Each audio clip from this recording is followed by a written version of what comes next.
Chapter 6, Banana Blobalob.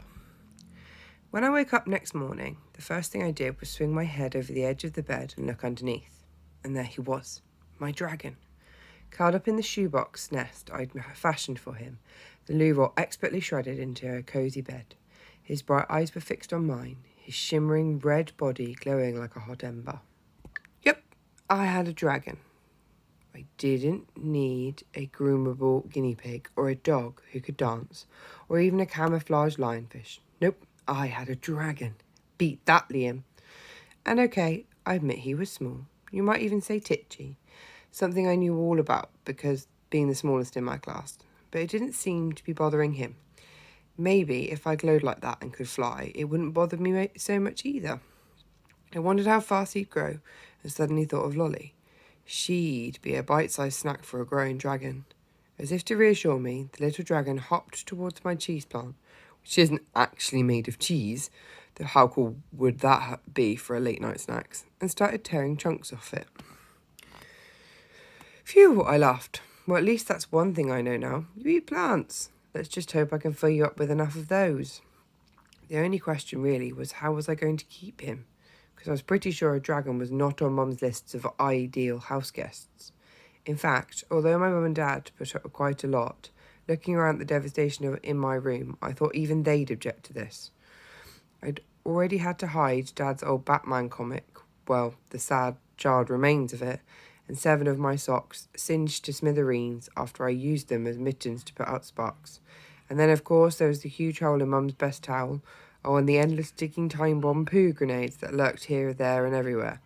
You see, apart from smelling like rotten fish wrapped in stinky cheese with sprinklings of burnt toast, dried out dragon poo is highly combustible, which means that it can explode without warning. Something I'd found out at about 4 o'clock in the morning. Let's just say that once you've woken up to find your bed splattered with detonated dragon droppings, you'll get really particular about cleaning them up and keeping a close eye on where they land.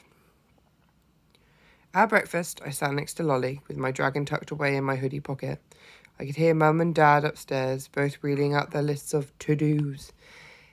It was beginning to sound like a competition of whose list was longest. I just hoped none of those to-dos ended up coming my way. Now, Lolly may only be little, but she's not daft. She sees stuff. If I've got a sweet in my mouth, even if I'm not chewing, she still knows. And her hand goes out quick as a flash, demanding one too. So when I kept absent-mindedly fiddling with my pocket, I think she thought I had some sweets hidden in there. She leaned over and pulled up my hoodie, stretching the pocket open. Lola wanna, lola wanna, she gabbled. Before I could stop him, the dragon saw his chance of freedom and shot out. But in his excitement, he managed to sneeze and poo at the same time, shooting out fiery sparks from one end that scorched Lolly's toast and leaving a squelchy mess from the other all over my cornflakes. Alarmed by Lolly's shrieks of delight, he soared up to the ceiling, dropping more well-timed poo bombs along the way, one of which perfectly met the sole of Dad's shoe as he strode into the kitchen. If my dad had picked up any tips at our one and only ice skating lesson, he might have been fine. And if the table hadn't been there, he might have slid smoothly through and out the back door. But as it happened, he sort of folded over like a crocodile's mouth shutting and landed with his face in Lolly's plate of mashed banana. At least Lolly thought it was funny. I quickly opened my pocket and the dragon zipped back in out of sight. Just in time too, as Mum came running in to see what all the noise was about.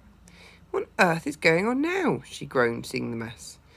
Now the good thing about Lolly is that because she can't talk much yet, you can blame quite a lot on her. The best bit is she finds everything so funny she doesn't even mind, and Mum and Dad don't get cross with her because she's only little. Lollipop was painting another banana picture, and this pigeon flew in and ate it, I said. Lolly flapped her arms, launching another blob of banana that delicately splattered on Dad's nose and made her squeal again. Mum raised her eyes and sighed. Lolly giggled and stuck her 2 thumbs up, both covered in banana.